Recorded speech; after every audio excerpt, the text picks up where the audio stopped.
আল্লাহ নবী সাল্লাল্লাহু আলাইহি সাল্লাম একদিন আব্দুল্লাহ ইবনে আব্বাসকে ডাকলেন। আব্দুল্লাহ ইবনে আব্বাস রাদিয়াল্লাহু তাআলা আনহু বলছেন, আল্লাহ নবী সাল্লাল্লাহু আলাইহি সাল্লাম আমার সামনে বসে দোয়া করতে শুরু করলেন আল্লাহর কাছে। কি দোয়া করলেন? আল্লাহ দেখেছেন আল্লাহর নবী সাহসিকতার যোগ্যতায় ওমরের সমান কেউ নাই, লিডারশিপের যে যোগ্যতা সেইটার যোগ্যতায় আবু জেহেলের মতো ওই মক্কার মধ্যে ওই সময় কেউ নাই। আল্লাহ নবী সাল্লাল্লাহু আলাইহি সাল্লাম হযরত আব্দুল্লাহ ইবনে আব্বাস বলছেন, যারা ইসলামের চূড়ান্ত দুশমন, ইসলামকে শেষ করে দিতে চায়, নবী তাদের জন্য দোয়া করতে শুরু করলেন, আল্লাহুম্মা আইজ্জিল ইসলাম বিআহাব্বি হাযাইনির রাজুলাইনি ইলাইক বিআবি জাহলিন আও বিউমর ইবনুল খাত্তাব। আয় রব্বুল আলামিন, আপনার কাছে আমি ফরিয়াদ জানাচ্ছি, রব্বুল আলামিন আপনি দুইজন ব্যক্তির মধ্যে থেকে যে কোনো একজনের জন্য আপনি ইসলামকে সহজ করে দেন।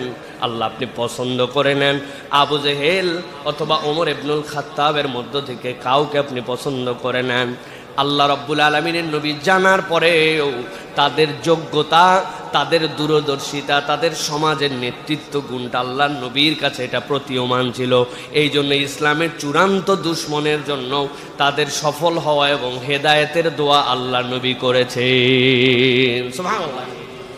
আজকে জুমা পূর্ব এই সংক্ষিপ্ত অধিবেশনে, সময় সংক্ষিপ্ত কিন্তু এত গুরুত্বপূর্ণ একটা বিষয় আমরা শুনব, যেটি আমরা হৃদয়ের সাথে যদি একবার জড়িয়ে ফেলতে পারি তাহলে আমরা নিজেদেরকে দুনিয়ার বুকে ভিন্ন রকম একটা মানুষ হিসাবে উপস্থাপন করতে পারবো ইনশাআল্লাহ।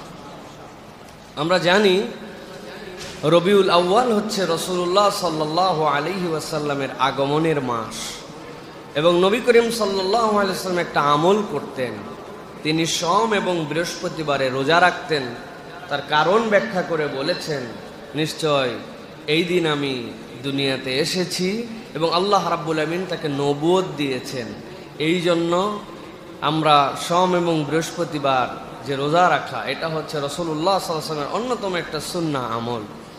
নবী করিম সাল্লাল্লাহু আলাইহি ওয়াসাল্লামের ব্যাপারে এখানে যারা আছি আমরা ঈমান নিয়ে, তারা এই কথা যদি স্বীকার না করি তাহলে আমাদের ঈমান থাকবে না যে আল্লাহ রসুল সাল্লাল্লাহু আলাইহি ওয়াসাল্লামের থেকে শ্রেষ্ঠতম কোন মানব আল্লাহ রাব্বুল আলামিন সৃষ্টি করেন নাই। এটা যদি আমাদের বিশ্বাস না হয় তাহলে আমাদের ঈমান থাকবে না। কথা একদম ক্লিয়ার। আপনার মাথায় ধরলেও ভালো, না ধরলেও ভালো, আপনার ঈমানই হবে রাসূলুল্লাহ সাল্লাল্লাহু আলাইহি ওয়াসাল্লামের থেকে শ্রেষ্ঠ গুণান্বিত কোনো মানুষই আল্লাহ সৃষ্টি করেন না। সুবহানাল্লাহ। তাহলে তার গুণাগুণ, তার চরিত্র, তার মাধুর্যতা আল্লাহ রাব্বুল আলামিন এক কথায় প্রকাশ করেছেন, ওয়া ইন্নাকা লাআলা খুলুকিন আযীম। আপনাকে এক মহান গুণের উপরে অধিষ্ঠিত করা হয়েছে, আপনার চারিত্রিক সৌন্দর্যের উপর আর কোনো সৌন্দর্য নাই। সুবহানাল্লাহ। এখানে রিমাইন্ডার নেওয়ার মতো বিষয়টা আগে মাথার মধ্যে নেন। রিমাইন্ডারের বিষয় হচ্ছে, আল্লাহ রাব্বুল আলামিন কোরআনুল কারীমের কোথাও নবীজির ব্যাপারে বলেন নাই, হে রাসূল আপনি এত সুন্দর সালাত আদায় করেন, আপনার থেকে সুন্দর সালাত আদায়কারী নাই। এটা কোরআনে নাই, কিন্তু রাসূলুল্লাহ সাল্লাল্লাহু আলাইহি ওয়াসাল্লামের থেকে সুন্দর করে কিয়ামত পর্যন্ত কেউ সালাত আদায় করতে পারবে না। রাসূলুল্লাহ সাল্লাল্লাহু আলাইহি ওয়াসাল্লামকে বলা হয় নাই, হে রাসূল আপনি এত দান করেন, আপনার থেকে সুন্দর দানশীল পৃথিবীতেই নাই। আল্লাহ বলছেন এইটা না, কিন্তু সুন্নাহ দ্বারা প্রমাণিত আল্লাহ নবীর থেকে সুন্দর দান করা, দানের ব্যাপকতা এই কিয়ামত পর্যন্ত কেউ এই অনুকরণীয় দৃষ্টান্ত উপস্থাপনই করতে পারবে না। সুবহানাল্লাহ। কিন্তু আল্লাহ এটা বলেন নাই। আল্লাহ কোরআনের কথাও বলেন নাই, হে রাসূল আপনি এমন একটা হজ করছেন যে হজের প্রশংসা আমি করলাম, অথচ আল্লাহ নবী নিজেই বলছেন, খুযু আন্নী মানাসিকাকুম, তোমরা আমার থেকে হজ শিখে নাও, কেননা আল্লাহ রসুলের থেকে সুন্দর করে হজ কেউ করে নাই, কিয়ামত পর্যন্ত কেউ করতেও পারবে না। সুবহানাল্লাহ। কিন্তু এর বর্ণনা, প্রশংসা আল্লাহ কোরআনে এইভাবে দেন নাই।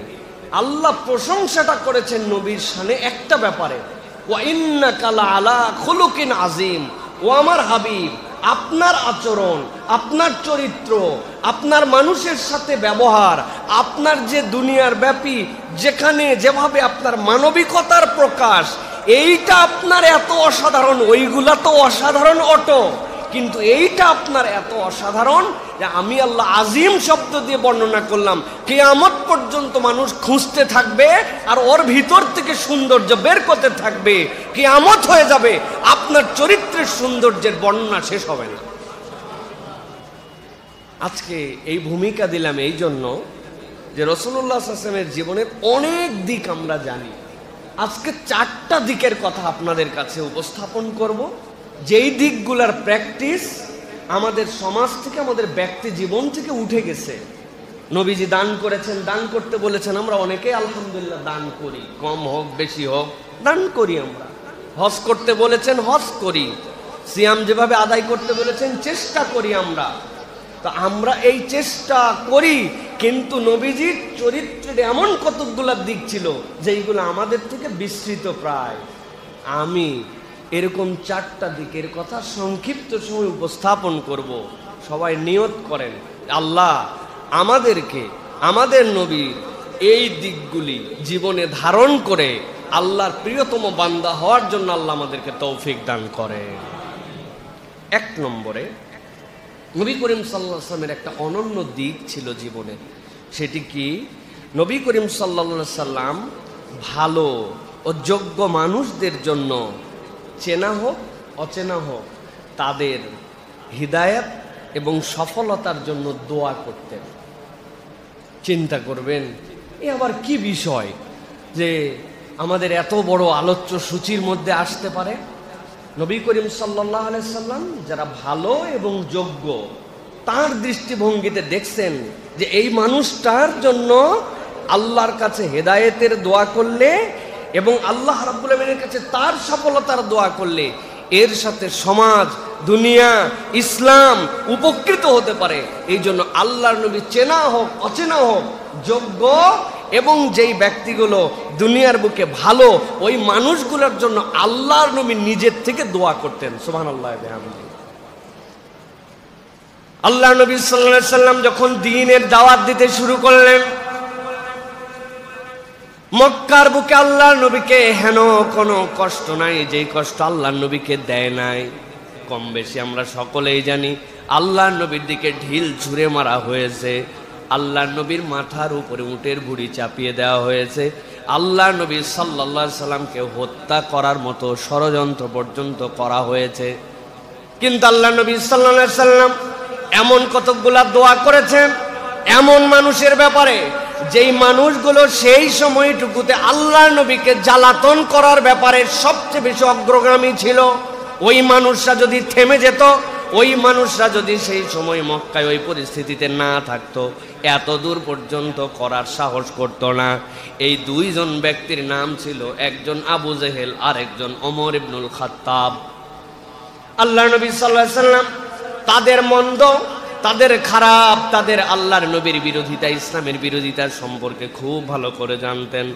মক্কার লোকেরা অনেক ধরনের সাহস আল্লাহ নবীর ব্যাপারে করেছে, কিন্তু আল্লাহ নবী সাল্লাল্লাহু আলাইহি সাল্লামের এই শরীর থেকে কাল্লাটা আলাদা করে দেওয়ার সিদ্ধান্ত এর আগ পর্যন্ত কেউ নেওয়ার সাহস করে নাই। কেননা এমন একটা বংশের মানুষ, তার একটা বংশের এমন প্রভাব আছে যে যাই হোক তাই হোক, এই মানুষকে যদি হত্যা করে ফেলা হয় তাহলে এর প্রভাবটা অন্য গোত্রের উপরেও আসবে। কিন্তু প্রথম যেই ব্যক্তি আল্লাহর নবীকে হত্যা করার মতো এত দূর পর্যন্ত ঘৃণ্য সিদ্ধান্ত নিয়েছিলেন, তিনি ওমর ইবনুল খাত্তাব রাদিয়াল্লাহু তাআলা আনহু। বুঝানোর জন্য বললাম, আল্লাহ নবী সাল্লাল্লাহু আলাইহি সাল্লাম একদিন আব্দুল্লাহ ইবনে আব্বাসকে ডাকলেন। আব্দুল্লাহ ইবনে আব্বাস রাদিয়াল্লাহু তাআলা আনহু বলছেন, আল্লাহ নবী সাল্লাল্লাহু আলাইহি সাল্লাম আমার সামনে বসে দোয়া করতে শুরু করলেন আল্লাহর কাছে। কি দোয়া করলেন? আল্লাহ দেখেছেন আল্লাহর নবী সাহসিকতার যোগ্যতায় ওমরের সমান কেউ নাই, লিডারশিপের যে যোগ্যতা সেইটার যোগ্যতায় আবু জেহেলের মতো ওই মক্কার মধ্যে ওই সময় কেউ নাই। আল্লাহ নবী সাল্লাল্লাহু আলাইহি সাল্লাম হযরত আব্দুল্লাহ ইবনে আব্বাস বলছেন, যারা ইসলামের চূড়ান্ত দুশমন, ইসলামকে শেষ করে দিতে চায়, নবী তাদের জন্য দোয়া করতে শুরু করলেন, আল্লাহুম্মা আইজ্জিল ইসলামা বিআহাব্বি হাযাইনির রাজুলাইনি ইলাইক বিআবি জাহলিন আও বিউমর ইবনুল খাত্তাব। আয় রব্বুল আলামিন, আপনার কাছে আমি ফরিয়াদ জানাচ্ছি, রব্বুল আলামিন আপনি দুইজন ব্যক্তির মধ্যে থেকে যে কোনো একজনের জন্য আপনি ইসলামকে সহজ করে দেন। আল্লাহ আপনি পছন্দ করে নেন আবু জেহেল অথবা ওমর ইবনুল খাত্তাবের মধ্য থেকে কাউকে আপনি পছন্দ করে নেন। আল্লাহ রব্বুল আলামিনের নবী জানার পরেও তাদের যোগ্যতা, তাদের দূরদর্শিতা, তাদের সমাজের নেতৃত্ব গুণটা আল্লাহর নবীর কাছে এটা প্রতীয়মান ছিল। এই জন্য ইসলামের চূড়ান্ত দুশমনের জন্য তাদের সফল হওয়া এবং হেদায়েতের দোয়া আল্লাহর নবী করেছেন। সুবহানাল্লাহ। মুহাদ্দিসিনে কেরাম ব্যাখ্যা করেছেন যে এই দোয়ার মধ্যেই আল্লাহ নবী সাল্লাল্লাহু আলাইহি সাল্লাম একটা কথা বলেছিলেন, যেই কারণে আবু জেহেলের জন্য এইটা আল্লাহ রাব্বুল আলামিনের কাছে দোয়াটা কবুল হয় নাই। কি কারণ? আল্লাহ রাব্বুল আলামিন নবীর কাছে, আল্লাহ নবী সাল্লাল্লাহু আলাইহি ওয়াসাল্লাম আল্লাহর কাছে যখন দোয়া করেছেন, ওমর ইবনুল খাত্তাবের নামটা তার যে নাম সেই নামে নেওয়া হয়েছিল, কিন্তু আল্লাহ রাব্বুল আলামিনের নবী দোয়া করেছিলেন আবু জেহেলের জন্য। আসলে আবু জেহেল তো তার নাম ছিল না। আল্লাহ রাব্বুল আলামিন এই মূর্খর পিতাকে আল্লাহ এই জন্য কবুল করেন নাই। আল্লাহ নবী অন্য জায়গায় বলেছেন, আল্লাহুম্মা আইজ্জিল ইসলাম বিউমর ইবনুল খাত্তাব খাসাতান। আল্লাহ তুমি ওমরের যে যোগ্যতা, ওমরের যে সাহসিকতা, মক্কার মানুষ হাজার বিরোধিতা করলো, কিন্তু আল্লাহর নবীকে কেউ দুনিয়ার থেকে বিদায় করে দিবে এত দূর সাহস কেউ দেখাতে পারে নাই। আর সেই ব্যক্তি এরকম চিন্তা পর্যন্ত করতে পেরেছে, তার কত সাহস, কত বলিষ্ঠতা, কত প্রভাব। রব্বুল আমিন এই মানুষটাকে তুমি কবুল করে নাও, এই মানুষটাকে হেদায়েত দিয়ে দাও। আল্লাহর নবী চাইলে তাদের বদদোয়ার দোয়া করতে পারতেন, আল্লাহর নবীর বদদোয়াও কবুল হয়ে যেত, কিন্তু আল্লাহর নবী লোকের সফলতা, ব্যক্তিত্ব, তার গুণাগুণ, তার বলিষ্ঠতা দেখে আল্লাহর নবী সফলতার দোয়া করতে শিখিয়েছেন। সুবহানাল্লাহ। নবী করিম সাল্লাল্লাহু আলাইহি সাল্লামের এখান থেকে আমাদের দীক্ষাটা কি? এই ঘটনা তো সবাই জানি, কিন্তু আমরা আমাদের দিলের প্রশস্ততা কমাতে কমাতে এমন জায়গায় করছি, কারো সফলতা, কারো উৎকর্ষতা, কারো উঠে যাওয়া, কেউ চ্যালেঞ্জ ডিঙায় ফেলতে পারে, এইটা আমার চোখে আর ভালো লাগে না। এদের জন্য দোয়াও করি না, এদের জন্য কামনাও করি না। হতে পারে সে স্বগোত্রীয় অথবা ভিন্ন গোত্রীয়, আমার জন্য দোয়া আসে না। এই দুনিয়াতে ইলন মাস্ক একটা ফ্যাক্টর না ভাই, বিশাল বড় ফ্যাক্টর সে। আপনি আমি কোনোদিন দোয়া করছি যে আল্লাহ এই লোকটা যে এই যে কত ইনোভেশন, পৃথিবী বদল করার মতো তার মাথার মধ্যে আল্লাহ আইডিয়া দিয়েছো, আল্লাহ এই লোকটাকে তুমি হেদায়েতের উপর কবুল করে নাও, এই লোকটাকে তুমি ইসলাম দিয়ে দাও। চিন্তা করছে বদজাতের বদজাত, ট্রাম্পের সহকারী ছিল আগে, এর জন্য দোয়া করা তো গুনাহ মনে হয়, ঠিক না ভাই? এত দূর বাদ দিলাম, নিজের ভাইয়ের জন্য দোয়া করে না। দুইজন পাশাপাশি দোকান, দুইজন পাশাপাশি প্রতিষ্ঠান, আরেকজনের দোকানে কাস্টমার বেশি যায়, আমার দোকানে কম যায়, সারাদিন খালি দোয়া করে আল্লাহর কাছে, আল্লাহ এর অসুখ হয় না কেন? 7 দিন কত লোকের জ্বর হলো, এর জ্বর হয়ে পড়ে থাকে না কেন? 7 দিন 15 দিন, হ্যাঁ, দোকান বন্ধ থাকে না কেন? মানে আমার ভিতরে জ্বলে, আরেকজন কোরআন দ্রুত মেমোরাইজ করে ফেলতে পারে, তার জন্য আমার দোয়া হয় না, আল্লাহ তাকে যুগশ্রেষ্ঠ আলেম বানায় দাও, আল্লাহ আমারও একটু দিও। এই হিংসা হিংসি আমাদের দিলের থেকে যায় না। আবার পরিচয় যদি জানতে হয়, আপনি কে? উম্মতে মুহাম্মদী। আরে ভণ্ড উম্মতে মুহাম্মদী আপনি, আমি। যদি আমরা অপরের সফলতার জন্য দোয়া করতে না পারি, মানুষকে পিক করে নিয়ে তার জন্য সে যেন হেদায়েত পায়, এইটার জন্য দোয়া করতে না পারি, তাহলে আমি কেমন মানুষ? প্রিয় ভাইরা, এটা রাসূলুল্লাহ সাল্লাল্লাহু আলাইহি ওয়াসাল্লামের একটা ইউনিক গুণ ছিল। আপনি একটু ঠান্ডা মাথায় চিন্তা করে দেখেন, এটা বলতে যত সহজ হচ্ছে, কাজটা করা অত সহজ না। দিলটার মধ্যে ভিন্ন রকম পরিবেশ তৈরি হয়ে যায়। নবী করিম সাল্লাল্লাহু আলাইহি ওয়াসাল্লাম মানুষের এই জন্য, সফলতার জন্য, মানুষ যেন এগিয়ে যায় তার জন্য আল্লাহ নবী দোয়া করতেন, চেনা অচেনা উভয়ের জন্য। অচেনা লোকের জন্য করলে তো আরো বেশি উপকার। নবীজি সাল্লাল্লাহু আলাইহি ওয়াসাল্লাম বলছেন, কেউ যদি তোমার অপরিচিত ভাইয়ের জন্য, অনুপস্থিত ভাইয়ের জন্য দোয়া করে, আল্লাহ সাথে সাথে তার সাথে একটা ফেরেশতাকে দাঁড় করায় দেন। ওই ব্যক্তি অপরিচিত ভাইয়ের জন্য, অনুপস্থিত ভাইয়ের জন্য যা যা দোয়া করে ওই ফেরেশতা আমিন বলে, এবং ওই ফেরেশতা ওই অনুপস্থিতের দোয়াগুলা ওই যেই ব্যক্তি দোয়া করছে তার জন্য করে আল্লাহর কাছে। সুবহানাল্লাহ। আমরা কখনো ওই মানুষের কল্যাণের জন্য আমরা দোয়া করি না, হেদায়েতের দোয়া করি না। নবী করিম সাল্লাল্লাহু আলাইহি ওয়াসাল্লামের একজন প্রিয় সাহাবী ছিলেন হযরত আবু হুরায়রা রাদিয়াল্লাহু তাআলা আনহু। চেনেন তো আপনারা, চেনেন না? 5374টা হাদিস রিওয়ায়াত করেছেন। কিয়ামত পর্যন্ত, যতদিন পর্যন্ত দুনিয়া ধ্বংস হবে না, হযরত আবু হুরায়রা রাদিয়াল্লাহু তাআলা আনহুকে ঈমানদাররা ভালোবাসবে, ঈমানদারদের হৃদয়ে তিনি থাকবেন। কেন, কিভাবে কিভাবে সম্ভব হলো এটা? 4 খলিফার মধ্যে কি উনি ছিলেন? হ্যাঁ, আশারায়ে মুবাশশারার যে 10 জন জান্নাতি তার মধ্যে ছিলেন না। উনি কি শুরু থেকেই মুসলমান ছিলেন? না। কিভাবে? আল্লাহ রাসূল সাল্লাল্লাহু আলাইহি সাল্লামের খেয়াল করেন, একটা হাদিস আসছে, হযরত আবু হুরায়রা রাদিয়াল্লাহু তাআলা আনহু নবী করিম সাল্লাল্লাহু আলাইহি সাল্লামের দরবারে যান। এই দরবারে যাওয়ার জন্য তার মা তাকে খুব বকাবকি করতেন, অসংলগ্ন কথাবার্তা বলতেন। আবু হুরায়রা রাদিয়াল্লাহু তাআলা দিলটা পুড়ে যেত, যেই মানুষকে আমি সবচেয়ে বেশি ভালোবাসি আমার মা আবার তার বিপক্ষে কথাবার্তা বলে, এমন কথা বলে যেই কথা নেওয়ার মতো না। একদিন বুকের কষ্ট, চাপা কষ্ট নিয়ে নবী করিম সাল্লাল্লাহু আলাইহি ওয়াসাল্লামের দরবারে এসে বলছেন, ইয়া রাসূলুল্লাহ, আমার মার জন্য আপনি একটু হেদায়েতের দোয়া করবেন।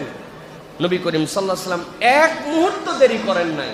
আবু হুরায়রা রাদিয়াল্লাহু তাআলা বলতে দেরি, নবীজি বলছেন, আল্লাহুম্মা ইহদি উম্মা আবি হুরায়রা, আল্লাহ তুমি আবু হুরায়রার মাকে হেদায়েত দিয়ে দাও।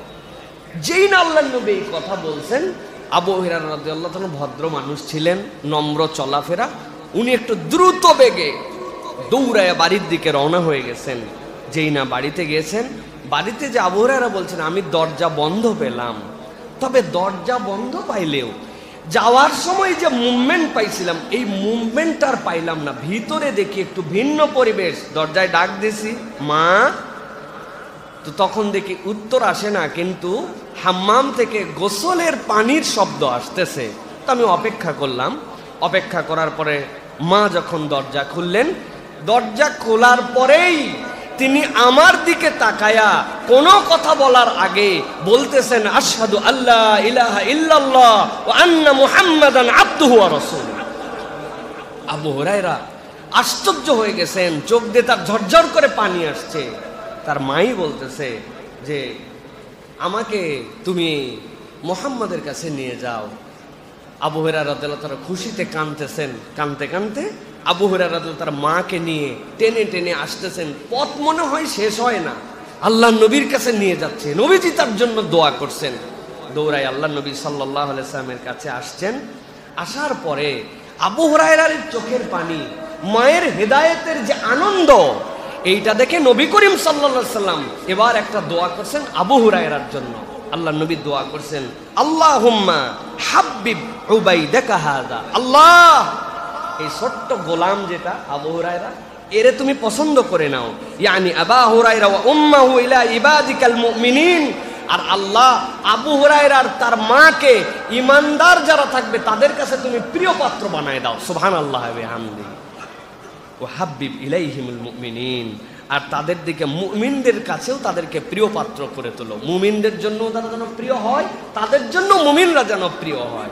বলেন তো ভাই, কোনোদিন আমার সন্তানের জন্য, আমার পরিবারের জন্য, আমার ওই ভাইটা, যেই ভাইটা দেশের জন্য ভালো করছে, সমাজের জন্য ভালো করছে, ইসলামের জন্য ভালো করছে, দোয়া করছি যে আল্লাহ তার হেদায়েত দাও, ঈমানদারদের কাছে তাকে জনপ্রিয় বানায় দাও, ঈমানদারদের কাছে তাকে প্রিয় পাত্র বানায় দাও, আবার মুমিনদের কাজগুলোও তার কাছে প্রিয় বানায় দাও। আমি চিন্তা করছি, হে যদি জনপ্রিয় হয়ে যায় আমারই তো ইজ্জত থাকে না। এ একটা পোস্ট দেয় ফেসবুকে, তার লাইক হয় 700, আর আমি কত গুরুত্বপূর্ণ পোস্ট দিলাম আমার 97। আর ফেসবুকটা যেন আল্লাহ খাইয়ে ফেলায় কেউ। মানে আমি বাস্তবিক আলোকে বোঝানোর জন্য বলছি প্রিয় ভাই, আমাদের মন ন্যারো হতে হতে হতে কোন জায়গায় যে চলে গেছে। এই দোয়াটা যে করা সুন্নাত, এটা যে নবীর আখলাক, আমি এটা করি নাই। কোনদিন কারোর জন্য দোয়া করছেন যে হাত তোলেন যে আল্লাহ আমার অমুক ভাইকে তুমি ইমানদারদের কাছে প্রিয় পাত্র বানায় দাও, তুমিও তাকে প্রিয় করে নাও? তোলেন। কার জন্য দোয়া করছেন? হয়তো 1-2 হাজার টাকা দিছিল ভোটের প্রচারের সময়, তখন হয়তো দোয়া করতে পারেন, তাও স্বার্থের দোয়া সেইটা, এর বাহিরে কিছু না। অথচ রসুলের আখলাকের এই দিকটা কত বড়। এখন আমি যদি আপনার জন্য দোয়া করি, আল্লাহ এই ভাইকে তুমি আল্লাহ প্রিয় পাত্র বানায় নাও, মানুষের কাছে তাকে প্রিয় বানায় দাও, তুমিও প্রিয়। আর উনি যদি আমার জন্য দোয়া করে, আরে ভাই কেউ কি দোয়ার বাহিরে থাকলাম? তাহলে আমরা আমার সন্তানের জন্য, আমাদের প্রিয় মানুষদের জন্য আল্লাহর কাছে এই যে দোয়া করতে হয়, তার কল্যাণ কামনা করতে হয়। নবীর অনেক গুণাগুণ আলোচনা হয়, কিন্তু আল্লাহর নবী যে এই ক্যারেক্টারে পৃথিবীর শ্রেষ্ঠ ছিলেন তার উম্মত জানেও না, জিন্দেগিতে কারো জন্য এরকম দোয়াও করে নাই। ঠিক কিনা প্রিয় ভাইয়েরা? পাশাপাশি 2 দোকানদার, আমরা আমাদের মধ্যে ভালো বন্ধুত্ব, 40 বছর আমরা পাশাপাশি আছি। উনার নাম কি? কথার কথা বলতেছি, ওনার নাম শ্যামল ঘোষ, আর আরেকজনের নাম আব্দুল্লাহ। এই আব্দুল্লাহ অনেক তার সাথে ভালো সম্পর্ক, কিন্তু এই আব্দুল্লাহ কোনোদিন তাকে আল্লাহ হেদায়েত দিয়ে দে এই দোয়া করে নাই। অথচ পাশাপাশি থাকছে, 3 প্রজন্ম বড় হয়ে গেছে। আল্লাহর কাছে দায় আছে আমাদের। কাউকে ফোর্স করে আপনি শাহাদা পাঠ করাবেন না, কিন্তু তার শাহাদা পাঠের অনুপ্রেরণার জন্য আপনি দোয়া করবেন। এটা রাসূলুল্লাহ সাল্লাল্লাহু আলাইহি ওয়াসাল্লামের শিক্ষা প্রিয় ভাইয়েরা। তার জন্য আপনাকে কৌশল নিতে হবে। তাহলে 1 নম্বর, আমাদের জীবন পরিবর্তন করার একটা সিদ্ধান্ত আজকে থেকে নিব। যেই ব্যক্তিরা সফল ব্যক্তি, যেই ব্যক্তিদের দ্বারা ইসলামের উপকার হতে পারে, দেশের কল্যাণ হতে পারে, উম্মার কল্যাণ হতে পারে, আমরা তাদের হেদায়েতের জন্য আল্লাহর কাছে দোয়া করব। পারবো না ইনশাআল্লাহ? আর একটা দোয়া করব, আল্লাহ আমার পরিবার, আমার সন্তান, আমাদের আপনজনদেরকে আল্লাহ তুমিও পছন্দ করে নাও, মানুষের কাছেও তাদেরকে পছন্দনীয় বানায় দাও। পারবো ইনশাআল্লাহ? মনের মধ্যে বক্রতা কমে যাবে, তাহলে দেখবেন মনটা রিলিফ হয়ে গেছে। স্ট্রেস রিলিফ হয় না আমাদের, মনের মধ্যে শান্তি হয় না, খালি দিল পড়ে, নামাজ পড়ে তাও ভাল লাগে না, দান করে তাও ভাল লাগে না, পরিবার পরিজন টাকা পয়সা মাশাআল্লাহ অভাব নাই, কাট পাঞ্চ করে দিলে যা ইচ্ছা তাই কিনতে পারে, শান্তিটা নাই। কোথা থেকে যেন আমার দিলের মধ্যে শান্তি নাই, এত কিছু করার পরে ভাল লাগে না, মানে কি জানি নাই সেটাও খুঁজে পাই না। ওই অন্তরটা মানুষের জন্য যদি না দোয়া করে, মানুষের জন্য যদি ভালোবাসা না দেয়, মানুষের জন্য যদি কল্যাণকামী না হয়, আপনি 1000 কাজ করে আপনার মানসিক স্ট্রেস দূর করতে পারবেন না। এই জন্য সবচেয়ে বেশি মানুষের জন্য দোয়া, মানুষের জন্য কাজ, মানুষের কল্যাণে নিজেকে নিয়োজিত রাখা, এটা হচ্ছে রাসূলুল্লাহ সাল্লাল্লাহু আলাইহি ওয়াসাল্লামের চরিত্র। পারবো ইনশাআল্লাহ? এটা গেল 1 নম্বর। সংক্ষিপ্ত সময় 4টা প্রসঙ্গ বলবো বলেছি। 2 নম্বর, একটা রসুল আরবি সাল্লাল্লাহু আলাইহি ওয়াসাল্লামের গুণাগুণ ছিল, সেটা হচ্ছে মানুষের গুনাহ খাতা থাকবে, কিন্তু এই গুনাহের কদর্যতা নবী করিম সাল্লাল্লাহু আলাইহি ওয়াসাল্লাম নম্রতার সাথে উপস্থাপন করতেন। বিষয়টা একটু বুঝে নিতে হবে। পৃথিবীর সব মানুষ গুনাহগার, শুধুমাত্র মাসুম নবী রাসূলেরা, তাদের কোনো গুনাহ খাতা নাই, আল্লাহ তাদেরকে হেফাজত করছেন। তাছাড়া পৃথিবীর সব মানুষ গুনাহগার, সবার গুনাহ আছে, কিন্তু আল্লাহর নবী বলছেন এর মধ্যে থেকে উত্তম গুনাহগারকে যে আল্লাহর কাছে তওবা করে।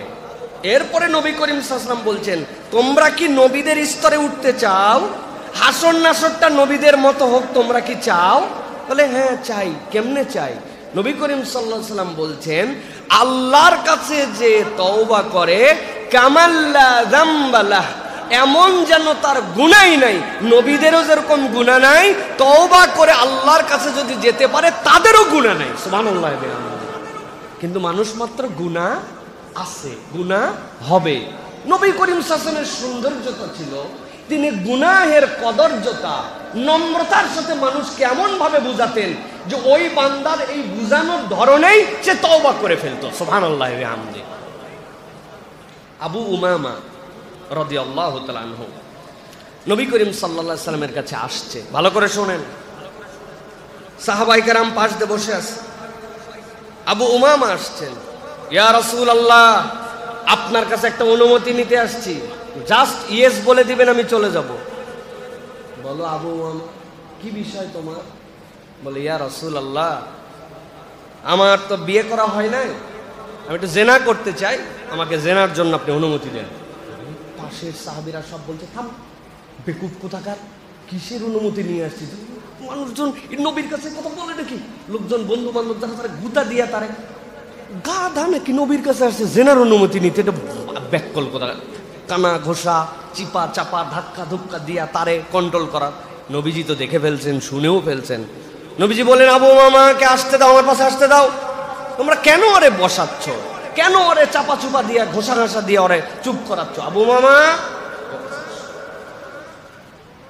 আবু উমামা নবী করিম সাল্লাল্লাহু আলাইহি ওয়াসাল্লামের আসছেন, হাদিসের মধ্যে আছে নবীজি তাকে এমন ভাবে বসাইছেন তার পাশের সাথে নবীজির পাশ লাগানো।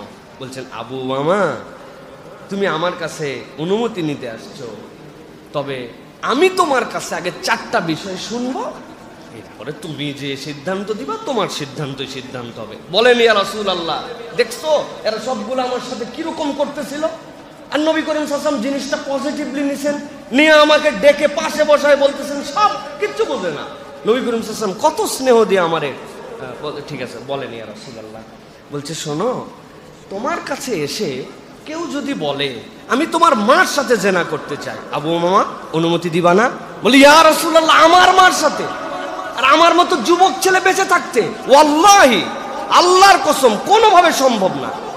গুড, খুবই ভালো ছেলে, তুমি মার সাথে জেনা করার অনুমতি কোনো ছেলে দিতে পারে? ওকে, আচ্ছা মা বাপ তোমার তো উনি গর্ভধারণ করছে, তোমার বোন একটা উপযুক্ত আছে, বোনের সাথে একজন এসে জেনা করতে চাইছে, ডু ইউ অ্যালাউড? তুমি পারমিশন দিবা? ইয়া রাসূলুল্লাহ, আমি একটা ভাই আর আমার বোনের সাথে কেউ এসে জেনার অনুমতি চাবে, আমার কাছে তো অনুমতি নিয়ে জেনা করবে, কিভাবে এটা সম্ভব? যোগ্য ভাই, একটা সত্যিকার ভাই এইটাই, তার বোনকে কেমনে জেনা করতে দিবে? গুড, আচ্ছা ঠিক আছে, মা বাদ বোন বাদ, তোমার খালা, তোমার মায়ের বোন, তাকে ইয়া রাসূলুল্লাহ, খালা মানে কি? খালার সাথে তো মা বলি, খালাম্মা, আমার মায়ের বোন তার ইজ্জতহানি করবে আর আমি এটা মেনে নিব? ওহ, মায়ের দিকের প্রতি টান থাকে, নানি বাড়ির প্রতি মানুষের টান থাকে, বাদ দিলাম। ফুপু তোমার আব্বার বোন, হ্যাঁ, বলছে আমার বংশ এইটা, আমার ফুপুর বেইজ্জতি মানে আমার বেইজ্জতি, মায়ের থেকে আমার বংশ না, বাপের থেকে আমার বংশ, আমার ফুপুর জন্য কিভাবে আমি অনুমতি দিতে পারি? নবীজি বললেন দ্যাটস এন্ড। ওকে, তাহলে তোমার মার অনুমতি দিবা না। দুনিয়াতে যত যার কাছে জেনা করতে যাবা সে কারো মা হতে পারে, বোনের সাথে করতে দিবা না, সে কারো বোন হতে পারে। নবী এর পরে মায়ের নানির দিকে নিয়ে আসছেন, খালা, খালার সাথে করতে দিবা না, সে যার সাথে জেনা করবা তার কারো খালা হতে পারে। আর তুমি ফুপুর সাথেও জেনা করতে দিবা না, তেও তোমার কারো দিক থেকে তার বাপের নেসবত হতে পারে। তুমি যদি এই 4 দিকেরই 4টা ডালপালায় কাউকে করতে না দাও, তাহলে তুমি যার সাথে এই কাজ করতে চাও সেও তো এরকম কেউ হতে পারে। ও মামা, এখন বলো তোমার কি এই কাজ করা? মাথা নিচু হয়ে গেছে, ইয়া রাসূলুল্লাহ, আমি বুঝি নাই, আবেগের তাড়নায় আমি ভুল করে ফেলছি। আল্লাহ নবী কিচ্ছু বললেন না, কাঁধের মধ্যে হাত দিয়ে আবু উমামার জন্য দোয়া করতেছেন, সব সাহাবী দেখতেছে। আল্লাহুম্মা গফির যামবাহ ওয়া তাহহির কলবাহ ওয়া হাসসিন ফারজাহ। আল্লাহ, আবু উমামা ভুল করে এই কথা বলছে, আল্লাহ তার গুনাহটা তুমি ক্ষমা করে দাও। গুনাহ করছে কে? আবু উমামা। দোয়া করতেছে কে? আল্লাহর নবী। আল্লাহ নবী বলছেন ওয়া তাহহির কলবাহ, তার অন্তরটাকে তুমি পরিশুদ্ধ করে দাও। ও হাসসিন ফারজাহ, আল্লাহ তার চরিত্রটাকে তুমি সুদর্শন মানে সুস্পষ্ট সুন্দর তাকে বানায় দাও, তার চরিত্রটাকে। আবু উমামার থেকে এরপরে কোন যুবক মদিনাতে ছিল না এত সুন্দর চরিত্রবান, এত সুন্দর নিষ্কলুষ দিলওয়ালা, সুবহানাল্লাহ। তাহলে আপনার আমার কাছে এসে যদি কেউ বলে, এর থেকেও নিম্নমানের কথাও যদি বলে, আমার অ্যাপ্রোচ কি হবে? আর এই অ্যাপ্রোচ রাসূলুল্লাহ সাল্লাল্লাহু আলাইহি ওয়াসাল্লাম শিখালেন। গুনাহ, খারাপ, এই কদর্যতাকে রাসূলুল্লাহ সাল্লাল্লাহু আলাইহি ওয়াসাল্লাম কিভাবে তাকে বুঝায়া তাকে হেদায়েতের রাস্তায় তুলে দিলেন, এই সৌন্দর্যটা আমাদের মধ্যে নাই। এই ফজর পড়ছিস? ফজর পড়া হয় না, জোহর পড়ছি, আসর পড়ছি, মাগরিব পড়ছি, এশা না, তোর ফজরই নাই আর এশাই নাই, তুই হাকাও বাকি নামাজ পড়ে তুই কি করতেছিস? গর্দব কোথাকার। ও চিন্তা করছে যদি ফজরই নাই, বাকি নামাজের মূল্য নাই, আগামীকালকের থেকে আল্লাহর দয়ায় জোহর আসর মাগরিব সবই বাদ দিছে। ভালো করছে তো, ঠিক না ভাই? ভালো করে নাই? আরে আমি তো বলছি তার ফজর নাই তো তার কিচ্ছু নাই, অথচ ইন্ডিভিজুয়ালি 5 ওয়াক্তের সালাত আলাদা আলাদা করে ফরজ হইছে। ফজর আলাদা ফরজ, জোহর আলাদা ফরজ। আপনি বলতে পারতেন সুবহানাল্লাহ 3 ওয়াক্ত পড়ে ফেলাইছিস ভাই, খালি ফজরটা বাদ গেছে, এটা পড়লে তো তোর পূর্ণ হয়ে যাবে। পারবি ইনশাআল্লাহ। তোর মোবাইল নাম্বার দিয়ে রাখিস, আমি ওই সময় কল দিব, দিয়ে ডাকবো। উনি কল দিবে না, উনি ডাকবে না, উনি ফজরে নিবে না, কিন্তু কথা বলার সময় এমন একটা ইনজেকশন দিছে যে ওর আমল বরবাদ। ঠিক না ভাই? দেখলাম দান করতেছিস, আবার চকচকা নোট বাইর করে দিচ্ছিস। আরে দেখায়া দান করলে কোনো দানই হয় না, এটা ভয়ঙ্কর চক্কর আমরা বুঝি। এর হয়তো মনের মধ্যে এরকম কোনো ইন্টেনশনই ছিল না, কিন্তু আপনি এমন একটা খোঁচা মারছেন যে কসুর দান করা লাগবে, দানই করলাম না, ওর দিলটা মাইরে দিলেন আপনি। এটা নবীওয়ালা আখলাক নয়। এই অ্যাপ্রোচটা উম্মতে মুহাম্মাদি হিসাবে একজন আরেকজনের জন্য আমরা করতে পারি না, অথচ আমরা নবীওয়ালা চরিত্রের অধিকারী। বউয়ের সাথে কথা বলার সময় বাউন্ডারিওয়ালার থাকে না, শেষ পর্যন্ত নিয়ে যাইয়া বলছি ময়াকার গয়ে দীর্ঘই কোথাকার, বানান করে দিব, বানান করে দেই না? আহা, আপনি কি গালিটা দিয়ে বসছেন যার সাথে আপনার সম্পর্ক, যার ঐরসে আপনার সন্তান, তার কৃতজ্ঞতার দিকগুলো আপনার একবারও মনে আসে নাই, কিন্তু তার না পাওয়ার দিকটা আপনার কাছে এত ফোর্স করছে যে আপনি এক বাক্যে সব উড়ায় ফেলে দিচ্ছেন। এই চরিত্র আমাদের আছে কিনা? একটু জোরে বলেন, আছে কিনা? পিছনের পোলাপান বিয়ে করেন, আপনারা তো বিয়ে করছেন। এটা নবীজির চরিত্র না। কদর্যতাটা, গুণাটা নম্রতার সাথে প্রকাশ করা, এর মধ্যে একটা আখলাকি চরিত্র থাকবে যেইটার দ্বারা ওই মানুষ হিদায়াতে উদ্বুদ্ধ হবে। কিন্তু আমরা এক্সট্রিম হার্ড লাইন, এই হার্ড লাইন এইটা রাসূলুল্লাহ সাল্লাল্লাহু আলাইহি সাল্লামের চরিত্র ছিল না। আল্লাহ রাব্বুল আমিন কোরআনে বলছেন, ফাবিমা রাহমাতিম মিনাল্লাহি লিনতা লাহুম ওয়ালাউ কুনতা ফাজ্জান গালিযাল কলবি লানফাদ্দু মিন হাওলিক ফাআফু আনহুম ওয়াস্তাগফির লাহুম। আল্লাহ বলছেন, ও আমার হাবিব, আপনার অন্তরটা এমন ভাবে নরম করে দেওয়া হয়েছে, আপনার আচরণটা এমন ভাবে কোমল বানিয়ে দেওয়া হয়েছে। ওয়ালাউ কুনতা ফাজ্জান গালিযাল কলব, আপনি যদি কড়া হৃদয়ের হতেন, আপনার মধ্যে যদি রূঢ়তা থাকতো, আপনি যদি এমন ধরনের আচরণ করতেন, তাহলে মানুষ আপনার পাশে থাকতো না। আল্লাহ নবী সাল্লাল্লাহু আলাইহি সাল্লামের চরিত্রটা একটু খেয়াল করেন। সবাই জানেন, আবার রিমাইন্ড করাই দেই। নবীজি সাল্লাল্লাহু আলাইহি সাল্লাম 11টা গোত্র থেকে 11 জন তলোয়ার নিয়ে দাঁড়ায় আছে, আল্লাহ নবীকে হত্যা করে ফেলবে। আল্লাহ নবী সাল্লাল্লাহু আলাইহি সাল্লাম সাথে সাথে আল্লাহর পক্ষ থেকে ওহী আসলো। নবী করিম সাল্লাল্লাহু আলাইহি সাল্লামের কোনো চিন্তা নাই। ওয়াজআলনা মিন বাইনি আইদিহিম সাদ্দান ওয়া মিন খালফিহিম সাদ্দান ফাগশাইনাহুম ফাহুম লা ইউবসিরুন। তারা চোখে দেখে নাই নবীজিকে, আল্লাহ রাব্বুল আমিন পর্দা দিয়ে দিয়েছেন। কিন্তু এই জায়গায় মূল ঘটনাটা ভিন্ন। নবীজি চলে যাবেন, আলী রাদিয়াল্লাহু তাআলা আনহুকে ডেকেছেন, আলী বসো। কি জন্য? এই ধরো, এই গাট্টিটা দেখতে পাচ্ছ, এই গাট্টিটা হচ্ছে উমুকের। এই যে দেখতে পাচ্ছ টোপলা, এই টোপলাটা উমুকের। আল্লাহ নবী এরকম করে 37 থেকে 40টা টোপলা আলী রাদিয়াল্লাহু তাআলার হাতে বুঝাই দিলেন। আলীকে বললেন, আমার চাদর গায়ে দিয়ে শুয়ে থাকো, আমি হিজরতের রাস্তায় চলে যাচ্ছি, এই আমানতগুলা তুমি মক্কার লোককে ফেরত দিয়ে তারপরে তুমি মদিনায় আসবা। আলী বুঝে ফেললেন আমার কোনো টেনশন নাই। আল্লাহ নবী বলতেন ফেরত দিবা, মদিনায় আসবা, তার মানে ওরা আমাকে মারতে পারবে না। ভালো করে খেয়াল করে দেখেন, যখন সকল গোত্র একমাত্র আল্লাহ নবীর নিজের গোত্র ছাড়া সবাই যখন নবীকে হত্যা করার জন্য সম্মিলিত পরামর্শ করে আল্লাহ নবীর ঘরের সামনে দাঁড়ায়া, সেই সময়ও তারা আল্লাহ নবীর থেকে এই বিশ্বাস হারা হয় নাই যে তার কাছে যে আমানত দেওয়া আছে, আগে তো আমানতটা উঠায় নিয়ে আসি, তারপরে তাকে হত্যা করা হবে, মূল্যে আবার কোত্থেকে আমানত দিবে। বউরে বিশ্বাস করে নাই, বাপরে বিশ্বাস করে নাই, ম্যানেজারকে বিশ্বাস করে নাই, গোত্রপতিকে বিশ্বাস করে নাই, আল্লাহর নবীকে হত্যা করার সিদ্ধান্ত পর্যন্ত নিয়েছে বিরোধিতার কারণে। কিন্তু তখনও তারা আস্থা রেখেছে এই ব্যক্তির কাছে আমানত দিলে এই ব্যক্তি আমানতের খেয়ানত করে না। সুবহানাল্লাহ। আল্লাহ এই জন্য বলছেন, ওয়ালাউ কুনতা ফাযযান গালিযাল কলব লাফাদ্দু মিন হাওলিক ফাআফু আনহুম ওয়াস্তাগফির লাহুম।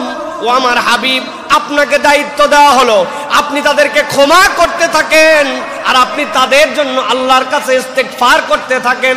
এইটা হচ্ছে নবীওয়ালা চরিত্র। মানুষের প্রতি মানুষের রাগ থাকবে, বিরাগ থাকবে, যৌক্তিক কারণে তার জন্য মামলা মোকদ্দমাও হয়ে যেতে পারে। ইসলাম এখান থেকেও বাধা দেয় না। ইসলাম বলেছে কেউ যদি তার নিজের অধিকার আদায়ের জন্য সংগ্রামে লিপ্ত হয় আর সেই সংগ্রামে যদি মারা যায়, আল্লাহ তাকে শাহাদতের মৃত্যু দিবেন। কিন্তু তার সাথে বিদ্বেষ ভাবাপন্নতা, তার জন্য ক্ষমা না চাওয়া, ইস্তেগফার না চাওয়া, নিজের হৃদয়কে ক্রুয়েল হৃদয় বানায় ফেলা, এইটা ইমানদার আর উম্মতে মুহাম্মাদির চরিত্র হতে পারে না। এই জন্য আব্দুল্লাহ ইবনে আমর রাদিয়াল্লাহু তাআলা আনহু বলছেন, আমি পূর্ববর্তী কিতাবের পণ্ডিত ছিলাম, পূর্ববর্তী কিতাবগুলা পড়ে পড়ে দেখেছি, নবীর হাতে তো আগে বায়াত হয়েছি, কিন্তু পূর্ববর্তী কিতাবগুলার মধ্যে আমার নবীর কি কি বৈশিষ্ট্যের কথা বলা ছিল। তিনি বলছেন উম্মতে মুহাম্মাদির এই 5টা বৈশিষ্ট্যে নিজেদেরকে বৈশিষ্ট্যমণ্ডিত করা উচিত। পৃথিবীর যত পূর্ববর্তী কিতাব ছিল সব কিতাবে আল্লাহ নবীর 5টা বৈশিষ্ট্যের কথা বলা ছিল। 1 নম্বরে তিনি কঠোর হবেন না, 2 নম্বরে তিনি কঠিন ভাষায় কথা বলবেন না, 3 নম্বর অযথা তিনি বাজারের মধ্যে যে ঘোরাফেরা আর আড্ডাবাজ হবেন না, 4 নম্বর মন্দ আচরণ উত্তম আচরণ দিয়ে তিনি ফিরায় দিবেন, আর 5 নম্বর তার চরিত্রটাই হবে ক্ষমাশীল এবং দয়ালু। সুবহানাল্লাহ। পূর্ববর্তী সব কিতাবে আল্লাহ নবীর এই চরিত্র বর্ণনা করে দিয়েছেন, তিনি ক্ষমাশীল এবং দয়ালু মানুষ হবেন। অযথা বাজারে যে ঘোরাফেরা করবেন না, মানুষকে মন্দকে কখনো মন্দ দিয়া কাঁটা দিয়ে কাঁটা তোলা, এই চরিত্র নবীওয়ালা চরিত্র হবে না। কঠিন ভাষায় তিনি কথা বলবেন না, এমন কথা বলে দিছে কলিজার ভিতরে ঢুকে গেছে একবারে। মানুষ পাছায় লাথি মারা ভুলে যায়, গালে থাপ্পড় মারা ভুলে যায়, কিন্তু আপনার কথার দেওয়া কষ্ট মানুষ ভুলতে পারে না। কথা ঠিক না ভাই? দিলের মধ্যে ওইটা থেকে যায়। এই জন্য এইগুলো হচ্ছে নবীওয়ালা চরিত্র। প্রিয় ভাইয়েরা, আমাদেরকে এই বিষয়গুলি থেকে সব সময় সতর্ক থাকতে হবে। নবী করিম সাল্লাল্লাহু আলাইহি ওয়াসাল্লাম প্রত্যেকটা ক্ষেত্রে কমলতার দৃষ্টান্ত উপস্থাপন করেছেন। আরেকটা ঘটনা আপনাদের কাছে বলি। মাইজ ইবনে মালিক রাদিয়াল্লাহু তাআলা আনহু, তার যে জিনার হদ, এই ঘটনাটা পুরা মুহাদ্দিসিনে কেরামদেরকে পর্যন্ত আলোড়িত করেছে। তারা উল্লেখ করেছেন নবী করিম সাল্লাল্লাহু আলাইহি ওয়াসাল্লাম তার প্রতি কি কমল ছিলেন। হযরত মাইজ এসে বলেন, ইয়া রাসূলুল্লাহ, আমাকে পবিত্র করেন, আমি এই অপরাধ করে ফেলেছি। নবীজি তাকে কি বলেছেন জানো? ধ্বংস হোক তোমার, ধ্বংস হোক, চলে যাও, তওবা করো আল্লাহর কাছে। যে এটা কেউ দেখে নাই, হুদামিসা তুমি আমার কাছে এটা বলতে আসছো, তোমার ধ্বংস হোক। সেই লোক তো বেপরোয়া, তার দিলের মধ্যে তাকওয়া ঢুকে গেছে। সে এসে বলছে, ইয়া রাসূলুল্লাহ, আমাকে দয়া করে আপনি পবিত্র করেন, আমার প্রতি আপনি হদ কায়েম করেন। নবী করিম সাল্লাল্লাহু আলাইহি ওয়াসাল্লাম বললেন, লোকটা পাগল নাকি? এর মাথা ঠিক নাই। এই গোত্রের লোকজনকে ডাক দাও তো, এর মাথা মনে হয় ঠিক নাই। দেখেন নবী করিম সাল্লাল্লাহু আলাইহি ওয়াসাল্লাম তাকে বাঁচায় দিতে চান। কেউ দেখে নাই, 4 জন সাক্ষী লাগবে, একান্তে গুনাহ করছে, আল্লাহর কাছে একান্তে মাপ চাবে, কিন্তু ওই সাহাবীর দিলের মধ্যে ঢুকছে, কিয়ামতে যদি আল্লাহ ধরে আমার তওবা কবুল হয়েছে কিনা আমি তো জানি না, তাহলে দুনিয়ায় যদি যা অপরাধ করছে তার হদ হয়ে যায়, আল্লাহ তো আমাকে পার করে দিবে। আর নবী চিন্তা করছেন, ও তো যে অনুতপ্ত হৃদয় নিয়ে আসছে, ক্ষমা চাইলে তো আল্লাহ মাফ করে দিবে। বলে লোকটা পাগল মনে। এই গোত্রের লোকদেরকে ডাক দাও। গোত্রের লোকদের ডাক দিছে, ডাক দেওয়ার পরে বলছে, না ইয়া রাসূলুল্লাহ, তো মাথা ঠিকই আছে আমরা জানি। বলছে তাহলে ও এই কাজ করে নাই, মনে হয় একটু আবেগের বশবর্তী হয়ে সেই মহিলাকে চুমুটুমু দিছো, ঠিক না? নবী বলছেন চুমুটুমু দিছে হয়তো। বলছে না ইয়া রাসূলুল্লাহ, আমি তো একদম সবচেয়ে কঠিন কাজটাই করে ফেলছি, ইয়া রাসূলুল্লাহ আপনাকে পবিত্র করেন। নবীজি প্রথমে পাগল বলে, তারপরে তাকে খেদায় দিয়া, তারপরে গুনাহ লঘু করে দিয়ে, যেহেতু সেটা প্রকাশিত নয়, কোনো নারী তার বিরুদ্ধে অভিযোগ করে নাই, নবীজি চাইছেন, কিন্তু সেই লোক তারপরেও এইটা করতে পারে নাই। তখন নবী করিম সাল্লাল্লাহু আলাইহি ওয়াসাল্লাম বললেন, ইসলামের বিধান যা, তার প্রতি রজম করো, তাকে হদ কায়েম করে দাও তার প্রতি। যখন গরকাত বাকি যেটা, ওই বাকি গোরস্থানের পাশে তাকে রজম করা হচ্ছে। এক পর্যায়ে এই বেচারি সহ্য করতে পারে নাই, সহ্য করতে না পারে দৌড়াতে শুরু করলো সে, যে যখন তাকে পাথর নিক্ষেপ করে শেষ করে ফেলা হবে, এই লোডটা নিতে না পারে সে দৌড়াতে শুরু করছে। হযরত মাইজ রাদিয়াল্লাহু তাআলা যখন দৌড়ালেন, পেছনে পেছনে সাহাবায়ে কেরাম তাকে দৌড়ালেন, দৌড়ায়া তারপর তাকে আক্রমণ করে বা তাকে তার প্রতি যে হদ ছিল হদ কায়েম করে তাকে শেষ করা হলো। রাসূলুল্লাহ সাল্লাল্লাহু আলাইহি ওয়াসাল্লামের কাছে যখন এই খবর আসলো, খবর আসার পরে রাসূলুল্লাহ সাল্লাল্লাহু আলাইহি ওয়াসাল্লাম তখন তাদেরকে বললেন, যার তার পাপই তাকে মৃত্যু পর্যন্ত নিয়ে গেছে, কিন্তু যখন হদ কায়েম করা হচ্ছিল, এই হদের বিধানে সে যখন পালাচ্ছিল তখন তওবা অবস্থায় পালাচ্ছিল। বান্দারা যদি এই অবস্থায় তাকে ছেড়ে দিতে তাহলে আল্লাহ তার তওবা কবুল করে নিতেন। সুবহানাল্লাহ। নবী করিম সাল্লাল্লাহু আলাইহি ওয়াসাল্লাম শেষে বললেন যে তোমরা বলতেছো মাইজের গায়ের রক্ত কারো গায়ে পড়ার কারণে যে একজন পাপিষ্টের রক্ত আমার গায়ে পড়লো, মাইজ এই অবস্থায় যে তওবা করেছিল, পুরা মদিনাবাসীর মধ্যে যদি ওই তওবা ভাগ করে দেওয়া হতো, মদিনাবাসী পুরা মাফ পেয়ে যেত। সুবহানাল্লাহ। রাসূলুল্লাহ সাল্লাল্লাহু আলাইহি ওয়াসাল্লাম মানুষকে প্রায়োরিটি দিয়েছেন, মানুষের খুদ ধরে তাকে শেষ করে দেওয়ার কখনো নবী করিম সাল্লাল্লাহু আলাইহি ওয়াসাল্লামের পক্ষে ছিলেন না। নবী করিম সাল্লাল্লাহু আলাইহি ওয়াসাল্লামের চরিত্র ছিল যে তাকে কিভাবে বাঁচায় দেওয়া যায়, তাকে কিভাবে আল্লাহ রাব্বুল আলামিনের কাছ থেকে লঘু বানায় দেওয়া যায়, পাপকে বড় করে দেখানো, এটা আমাদের ইমানদারদের চরিত্র হতে পারে না। এখন আমরা দোষ তালাশ করি, তাই না ভাই? গোপন দোষ। আমি তো বলি ভাগ্যিস ওমর রাদিয়াল্লাহু তাআলা আনহুর সময় ভিডিও ক্যামেরা ছিল না, যদি থাকতো তাহলে ওমর রাদিয়াল্লাহু তাআলা যেভাবে তলোয়ার নিয়ে নবীজিকে হত্যা করার জন্য বেরিয়েছিলেন, এটার একটা ক্লিপ যদি খালি থাকতো তাহলে ওমর রাদিয়াল্লাহু তাআলা যত ভালোই কাজ করুক মাঝে মাঝে ওইটা আনতাম। নবীরে মারতে গেছিলে, এখন আবার ফুটানি মারো তুমি, সকল আলগা গল্প দিও না, তোমার অতীত আমার জানা আছে। হ্যাঁ, এই ভিডিও মাঝে মাঝে আমরা পাবলিশ করতাম, ঠিক না ভাই? আমাদের এখন বর্তমান ক্যারেক্টার তো তাই। আমরা কে কাকে, কার কদর্যতাকে প্রয়োজন অনুযায়ী সামনে নিয়ে এসে তাকে শেষ করে দিব, এই টেন্ডেন্সির দুনিয়া চলতেছে। আর এইটাতে আমাদের থেকে আগায়া এই মুহূর্তে পৃথিবীর কেউ নাই, আমরা এই দিক দিয়ে 1 নম্বরে আছে, ঠিক না ভাই? এই একটা দিকে অন্তত আমরা আগাতে পারছি, আলহামদুলিল্লাহ বলেন। আলহামদুলিল্লাহ তো না? নাউযুবিল্লাহি মিন যালিক। প্রিয় ভাইয়েরা, এই জন্য আল্লাহ রাব্বুল আলামিন কোরআনুল কারীমের মধ্যে বলছেন, আকিমিস সালাতা তারাফাইন নাহার ওয়া যুলাফাম মিনাল লাইল। তোমরা সালাতের ব্যাপারে সংরক্ষণশীল হও। ইন্নাল হাসানাত ইউযহিবনাস সাইয়্যাত। নিশ্চয় কল্যাণ দিয়ে কেবল অকল্যাণ দূর করা যায়। এগুলো ঢেকে ফেলে। যখন আমি সওয়াবের কাজ করব, মানুষের জন্য আন্তরিক হব, তখন আমার এই গুনাহ খাতাগুলো ঢেকে দেন আল্লাহ। প্রিয় ভাইরা, এবার 3 নম্বর, একদম সময় সংক্ষেপ এই জন্য বলি। প্রিয় ভাই, নবী করিম সাল্লাল্লাহু আলাইহি ওয়াসাল্লামের আরেকটা চরিত্র ছিল, শিশুদেরকে তিনি এত বেশি আদর যত্নে বড় করছেন যেটা অন্য কোনো মানুষের দ্বারা সম্ভবই নয়। শিশুদের ক্ষেত্রে রাসূলুল্লাহ সাল্লাল্লাহু আলাইহি ওয়াসাল্লাম এত বেশি যত্নশীল ছিলেন। আমরা শিশুদের ব্যাপারে যত্নশীল নই। বলে কে বলছে হুজুর ভালো স্কুলে ভর্তি করার জন্য চেষ্টা করি, সকালে নিয়ে যাই, বিকালে নিয়ে আসি, যা কিনতে চাই তাই কিনে দেই। এইটুকুই কেবল শিশুদের যত্ন নয়, তার চারিত্রিক বিকাশ, তার ব্যক্তিত্ব গঠনে আল্লাহ নবী সাল্লাল্লাহু আলাইহি ওয়াসাল্লামের যে এফোর্ট ছিল, এইগুলোর অনেকগুলো আমরা জানি না। আমি একদম সংক্ষেপে 3টা উদাহরণ দেই, খেয়াল করেন। মদিনার প্রথম শিশু কে ছিলেন? মদিনার প্রথম শিশু ছিলেন আব্দুল্লাহ। হযরত আসমা রাদিয়াল্লাহু তাআলা আনহার সন্তান, মক্কা থেকে মদিনায় হিজরত করে কুবায় আছেন, তখনও মদিনায় ঢুকতেই পারেন নাই, কুবা পল্লীতে অবস্থান করতেছেন। এই সময় প্রথম শিশু হলো যেই ব্যক্তি, আল্লাহর নবী তার নাম রাখলেন আব্দুল্লাহ। মুহাজিরদের মধ্যে খুশির হিল্লোল পড়ে গেল যে এখনো আমরা আমাদের ঘরে পৌঁছাতে পারে নাই, আল্লাহ আমাদেরকে একটা সন্তান দিয়ে দিয়েছে। সুবহানাল্লাহ। তারা খুশি হলো। কিন্তু নবী করিম সাল্লাল্লাহু আলাইহি ওয়াসাল্লাম কেবল খুশি হলেন না, ডাক দিলেন। ডাক দেখতে খেজুর মুখে নিলেন, চিবালেন, চিবাবে খেজুর আর লালা সহ ওই বাচ্চার মুখের মধ্যে লাগায় দিলেন। এটাকে বলা হয় তাহনিক। এইটার সাথে একটা বিরাট বড় গুণাগুণ জড়িত আছে। যেই ব্যক্তিরা কবিরা গুনাহ করেন না, নেককার হিসাবে আপনি চেনেন, ওই ব্যক্তির যে প্রভাব, ওই প্রভাবটা ওই বাচ্চার মধ্যে যায়। এই জন্য নবী করিম সাল্লাল্লাহু আলাইহি ওয়াসাল্লাম খেজুর চিবায়া মুখে লালা সহ তার মুখের মধ্যে দিলেন।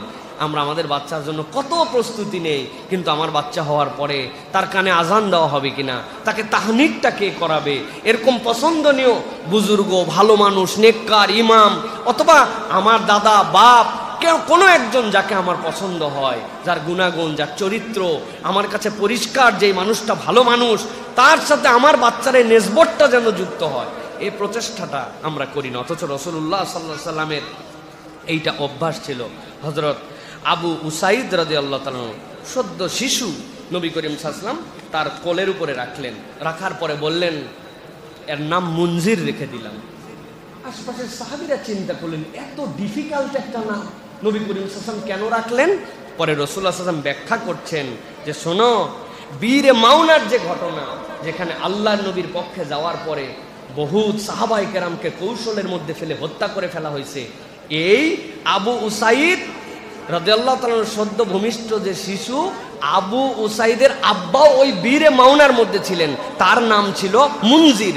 আল্লাহর নবী দাদার নামে নাতির নাম রাখলেন, রেখে বললেন ইনশাআল্লাহ তোমার বংশে যেই মানুষ হারাইছে আল্লাহ এই সন্তানটাকে দিয়ে তোমার গৌরব আবার ফিরায় দিবেন। সুবহানাল্লাহ, সান্ত্বনা দিয়ে দিলেন।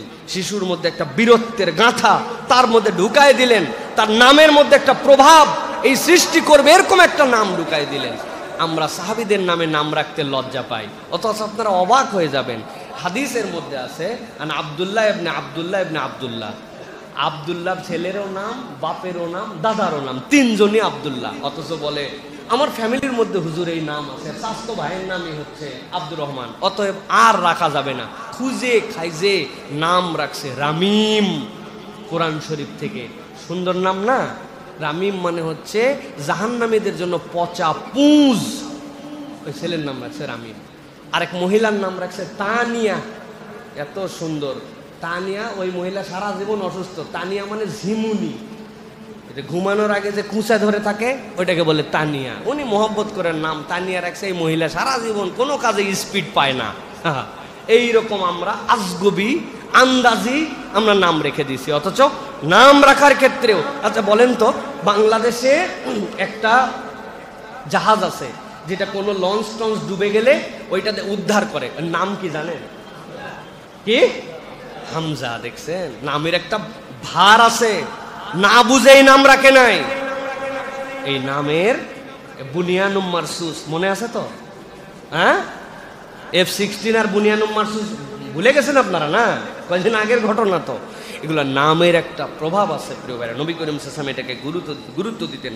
আবু তালহা আনসারী রাদিয়াল্লাহু তাআলা আনহু বলতেছেন যে তিনি উটের পিঠে নবী করিম সাল্লাল্লাহু আলাইহি ওয়াসাল্লাম তেল লাগাচ্ছিলেন, এমন সময় তার সন্তানকে নিয়ে আসলেন। নবীজি গুরুত্বপূর্ণ কাজ বাদ দিয়ে বললেন তোমার কাছে খেজুর আছে? নবী করিম সাল্লাল্লাহু আলাইহি ওয়াসাল্লাম আছে।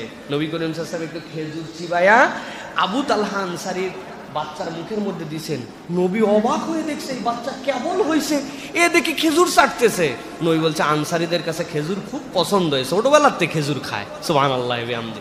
এই যে বাচ্চাদের ক্ষেত্রে নবী করিম সাল্লাল্লাহু আলাইহি ওয়াসাল্লামের টেক কেয়ার, এইগুলো আল্লাহর নবী বাচ্চাদের ব্যক্তিত্ব গঠনের ক্ষেত্রেও খুব বেশি গুরুত্ব দিতেন। প্রিয় ভাইয়েরা, অনেক ঘটনা আছে আমার কাছে যেগুলো মনে করেছিলাম যে আপনাদের কাছে জানানো দরকার।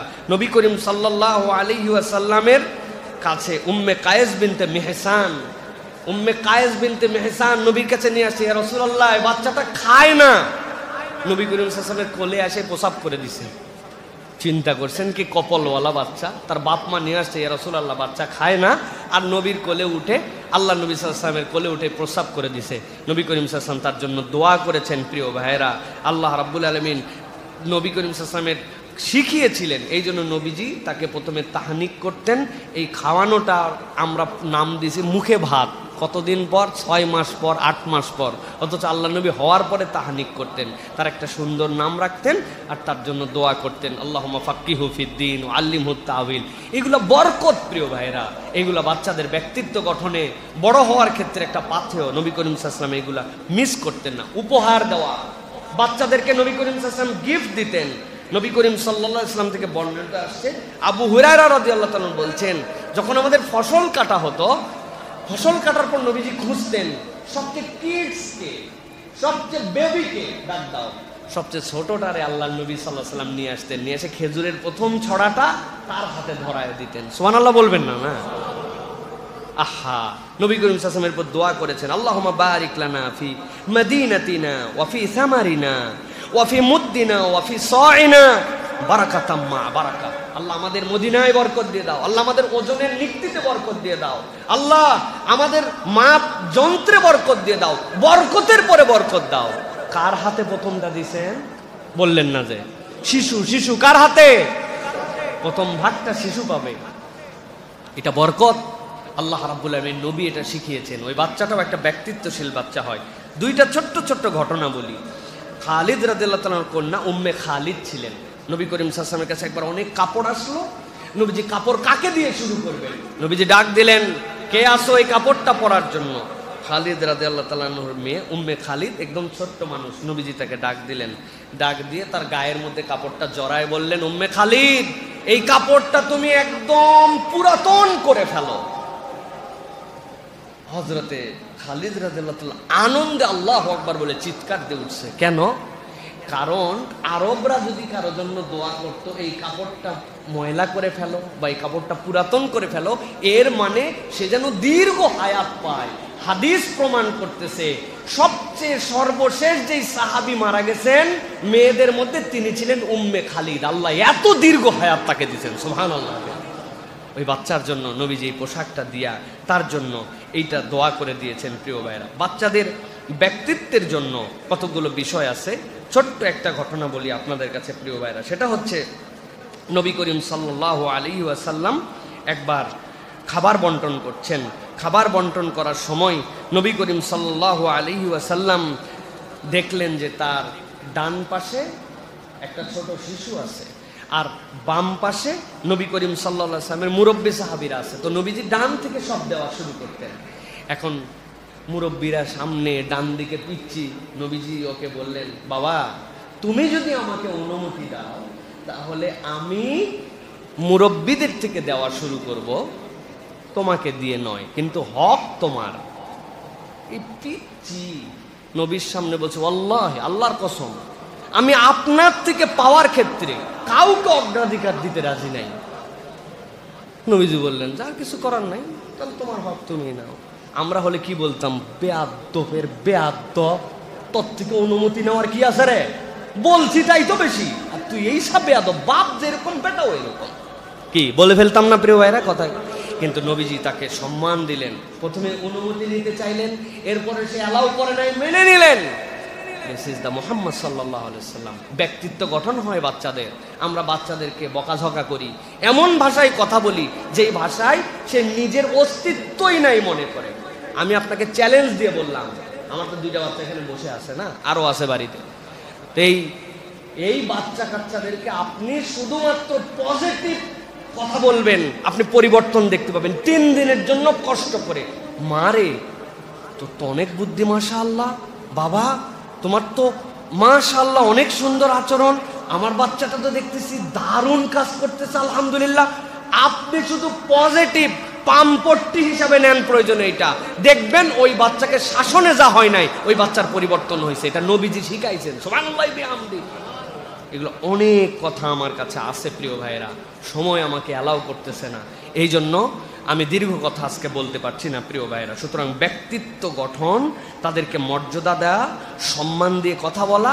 তুই কি বুঝিস, তোর বুঝার কি আছে, এই ভাষাটা হারাম করে ফেলেন সন্তানের সাথে। তুই কি বুঝিস বলবেন না, এইটা তাকে শেষ করে দেয়।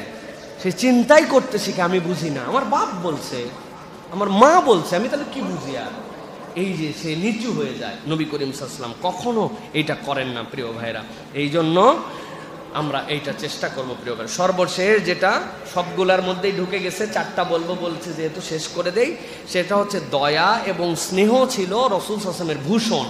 আগের যা বলছে সবগুলোর সাথে দয়ার সম্পর্ক আছে না, স্নেহের সম্পর্ক আছে না, কিন্তু ইন্ডিভিজুয়ালি নবী করিম সাল্লাল্লাহু আলাইহি ওয়াসাল্লামের ভূষণটাই ছিল তিনি দয়াদ্র এবং তিনি ছিলেন বড় স্নেহশীল। আল্লাহ রাব্বুল আলামিন কোরআনুল কারীমের মধ্যে বলেছেন, ওয়ামা আরসালনাকা ইল্লা রাহমাতাল লিল আলামিন।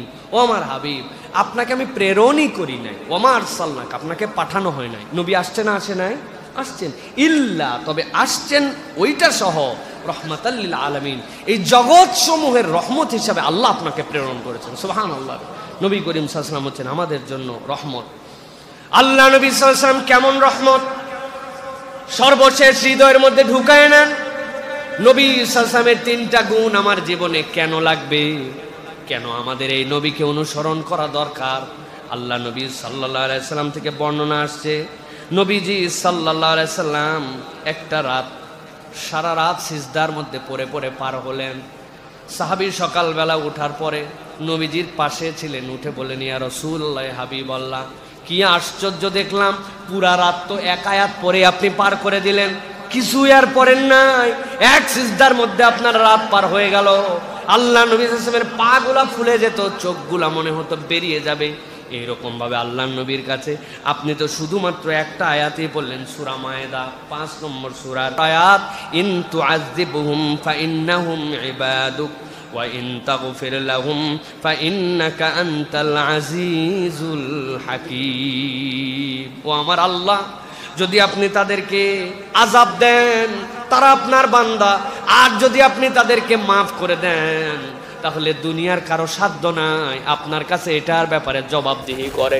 আল্লাহ সারা রাত একটা আয়াত পরে কানলেন, একটা আয়াত পরে সিজদায় শেষ করলেন। সাহাবী বললে, ইয়া রাসূলুল্লাহ, বুঝলাম না, এক আয়াতে পুরা রাত পার হয়ে গেল। আল্লাহ নবীর সাথে সাথে উত্তর দিচ্ছেন, ও আমার সাহাবী, এমনি এমনি এই আয়াত আমি পড়ি নাই, এইটার পিছনে কারণ ছিল রে। আমি আমার উম্মতের জন্য আল্লাহর কাছে ক্ষমা চেয়েছি, আমার উম্মতকে আল্লাহ যেন মাফ করে দেন, এই জন্য সারা রাত আল্লাহর কাছে আমি নিবেদন দিয়েছি। ফজরের আযানের আগ মুহূর্তে জিবরাইল আমিন আমার কাছে আসছে। কি বার্তা দিয়ে গেছে জানো নাকি? নবীজি বলছেন, ইন্নী সালতু রাব্বিশ শাফাআতা লি উম্মতি ওয়া হিয়া নাইলা। আমি সারা রাত আল্লাহর কাছে আয়াত পড়ে পড়ে আমার উম্মতের জন্য শাফাআত চেয়েছি। ফজরের আগে জিবরাইল আমিন এসে বলছে, আপনার এই আবেদন আল্লাহ মঞ্জুর করে নিছেন। ওয়া হিয়া নাইলা, আল্লাহ রাব্বুল আমিন কবুল করেছেন, তবে ছোট্ট একটা শর্ত দিয়েছেন। আল্লাহ রাব্বুল আমিন বলেছেন, লিমান লা ইউশরিক বিল্লাহি শাইআ, কেউ যদি আল্লাহর সাথে কেবল শিরিক না করে, শিরিক মুক্ত ঈমান নিয়ে আসতে পারে, আল্লাহ নবীকে আল্লাহ এমন শাফাতের পারমিশন দিবেন, তার উম্মতের যত গুনাহ থাক আল্লাহ তার উম্মতকে মাফ করে দিবে। নবীজি সাল্লাল্লাহু আলাইহি ওয়াসাল্লাম উম্মতের জন্য কেঁদেছেন, সারা রাত এক আয়াত করে আল্লাহর কাছে আবেদন পর্যন্ত দিয়েছেন। আল্লাহ রাব্বুল আমিন এই জন্য আমার নবীর থেকে বিনয়, আমার নবীর থেকে কোমল, আমার নবীর থেকে স্নেহশীল কোনো মানুষ পাঠান নাই। উম্মতে মুহাম্মাদীর পরিচয় কখনো রাগান্বিত, রূঢ় স্বভাবের, উগ্র স্বভাবের মানুষের পরিচয় হতে পারে না। নবীর সাথে মিল রেখে উম্মতে মুহাম্মাদীর পরিচয়টাও হবে তারা বিনয়ী, কোমল হতে হবে, চরিত্রে, আচরণে, কথায়, বক্তব্যে, মানুষের সাথে সহানুভূতিতে। এটাই মানুষ। কিন্তু আমি রূঢ় স্বভাব, এটা আবার ফুটানি করে বলে, আমি যে কেমন রাগী এটা তো তুই জানিস না ভাই, প্রকাশ হয় না এখনো। মানে উনার রাগও উনার একটা বড়াই আছে না ভাই? এই ফুটানি আপনি করেন নাই কোনোদিন? করছেন? আমার রাগ তো দেখিস নাই, খালি এক রূপ দেখছিস। আরে বাবা, এটা উনি ফুটানির আইটেমের মধ্যে নিয়েছে। এটা আপনার কোনো ফুটানি না, এটা আপনার ব্যর্থতার চরিত্র, এটা মানবিকতার বাহিরের চরিত্র। ক্রুয়েলিটি এইটা পশু পাখির চরিত্র হতে পারে, মানুষের চরিত্র হতে পারে না। যদি হয় আপনাকে চেঞ্জ করতে হবে। প্রিয় ভাইরা, আল্লাহ বলে, ওয়াকফিদ জানাহাকা লিমান ইত্তাবাআকা মিনাল মুমিনিন। ও আমার হাবিব, আপনি পাখির মতো আপনার ডানাগুলাকে বের করে দেন ইমানদারদের জন্য। ওর নিচে তার আশ্রয় নিবে, নবীর কাছে আশ্রয়। নবীকে দেখলে শান্তি লাগে, তার আচরণ, তার ব্যক্তিত্ব এগুলা প্রভাবিত করে, অথচ উম্মতে মুহাম্মাদী আমাদেরকে প্রভাবিত করে না। প্রিয় ভাইয়েরা, এই জন্য বলবো আমাদের জন্য, প্রিয় ভাইয়েরা, এই আমাদের সকলকে বিনয়ী হওয়ার জন্য চেষ্টা করা উচিত। আমাদের সব মানুষকে রাসূলুল্লাহ সাল্লাল্লাহু আলাইহি ওয়াসাল্লামের এই জন্ম মাস যেটা আমরা বলতেছি, এটাতে সিরাহ পাঠে আমাদের জন্য উদ্বুদ্ধ হওয়া উচিত। প্রিয় ভাইয়েরা, আসেন আজকে আমরা একটা শপথ নেই এই 4 গুণাগুণের সাথে, যে এই মাস থেকে আমরা যে কোনো একটা সিরা, যে কোনো একটা নবী চরিত আমরা পড়তে শুরু করব ইনশাল্লাহ। পারবো ইনশাআল্লাহ? আন্দাজে ইনশাল্লাহ বলবেন। এই ইনশাল্লাহ মানে ফাঁকি দেওয়া ইনশাল্লাহ, যে ইনশাল্লাহ বলার সাথে সাথে মুখ দিয়ে বলে ফেলে, এই ইনশাল্লাহ বিপজ্জনক। ইনশাল্লাহ কার্যকর ইনশাল্লাহ বলতে হবে। একটা বই কিনবো ইনশাল্লাহ, পারবেন ইনশাল্লাহ? আগের একটা বই আছে, ওই বই আপনি কি বলবো আর, মন খারাপের অনেক কথা আছে। আপনার বাড়িতে বহুত ধরনের উপন্যাস আছে, কিন্তু বহুত ধরনের নবী চরিত নাই। আছে নবী চরিত বহুত ধরনের নবী চরিত আপনার থাকলে সমস্যা কোথায়? কত ধরনের নবী সাল্লাল্লাহু আলাইহি সাল্লামের জীবন বৃত্তান্তর বই আসতেছে, যেগুলো আমরা পড়ি না। আমরা একটা চুজ করে পছন্দ করে একটা নবীর জীবনী পড়বো। যারা বিগেইনার একদম শুরু করতেছেন, আর রাহিকুল মাকতুম দিয়ে শুরু করতে পারেন। এরপরে আমার নবীজি, তারপরে হচ্ছে বায়ানের আছে রাসূলুল্লাহ সাল্লাল্লাহু আলাইহি ওয়াসাল্লাম, নবী মুহাম্মদ, কত ধরনের যে সিরাতের বই আছে। আপনার এরকম একটা আনন্দ হয় না যে আমার বাড়িতে কেউ আসলে বলতে পারবো যে এই দেখেন আমার একটা সেলফ আছে বানাইছি, ওখানে 20 ধরনের নবীজির জীবনী আছে, এবং এগুলো আমি সবগুলা পড়ছি, মাঝে মাঝে কলম দিয়ে দাগ দিছি। কত কিছু দেখান আপনি, শোপিস দেখান, শোকেস দেখান, প্লেট দেখান, বাসন দেখান, জীবনে ব্যবহার করেন। এই যে সাজায় রাখছে, কবে যে খাবেন আপনার শোকেসের ওই থালা বাসনটাতে। বাচ্চা কাচ্চা বুড়া হয়ে গেল, তাও মা বাইর করে কোনোদিন খাওয়ালো না। এই ডিনার সেট সাজায় রাইখে দিয়েছেন আপনি, কিন্তু আপনার বাড়িতে নবী করিম সাল্লাল্লাহু আলাইহি ওয়াসাল্লাম এরকম চারিত্রিক বৈশিষ্ট্যের বিভিন্ন বই খুঁজে খুঁজে প্রত্যেক বছর একটা দুটা বই পড়ছেন, কিনছেন। পারবেন ইনশাআল্লাহ? পারবেন ইনশাআল্লাহ? মানে আমি যদি বেঁচে থাকি তাহলে মাসের শেষ জুমা, আশা করতেছি আগামী মাসের শেষ জুমাটা দিয়ে তারপর আবার একটু দেশের বাইরে যাব, কিন্তু এখানে দিতে পারবো। ওই সময় হাত তোলালে হাত তুলতে পারবেন তো হুজুর, যে আমি যে কোনো একটা চটি বই হলেও নবীজির জীবনীর একটা বই আমি পড়ে শেষ করছি? কারা কারা এই শপথ নিতে পারেন ইনশাআল্লাহ? দেখি ছাত্ররা। কি বাবা তোমাদের কি সমস্যা বাবা? তালেব ইলমদের কাজই তো পড়া এটা। আচ্ছা, হয়তো এখনো মেশকাতে ওঠে নাই, বড় হয় নাই। শামাইলে তিরমিজি বড় ভাইয়েরটা নিয়ে পড়ো, যে নবী করিম সাল্লাল্লাহু আলাইহি ওয়াসাল্লামের চরিত্রের 5টা জিনিস নোট করছি আমি, যে নবী করিম সাল্লাল্লাহু আলাইহি ওয়াসাল্লামের জীবন থেকে এই 5টা জিনিস আমার ভালো লাগছে। আমি এই মহল্লাতেই ঘোরাফেরা করি, আমারে ধরেও মাঝে মাঝে যে হুজুর বইটা কিনতে পারতেছি না, টাকা দেন, আমি একটা নবীর চরিত্র ইনশাল্লাহ আমি দিয়ে দেবো ইনশাল্লাহ। কোনোদিন তো কেউ বললো না এই কথা যে আমার টাকা নাই হুজুর, আমার 100 টাকা দেন, 200 টাকা দেন, আমি একটা নবীজির জীবনী কিনবো, আমি দিয়ে দেবো ইনশাল্লাহ। কিন্তু তারপরে আপনারা পড়েন ইনশাল্লাহ। পারবেন ইনশাআল্লাহ? আল্লাহ আমাদেরকে তৌফিক দান করেন। হাযা মা ইনদি ওয়াল ইলমু ইনদাল্লাহ।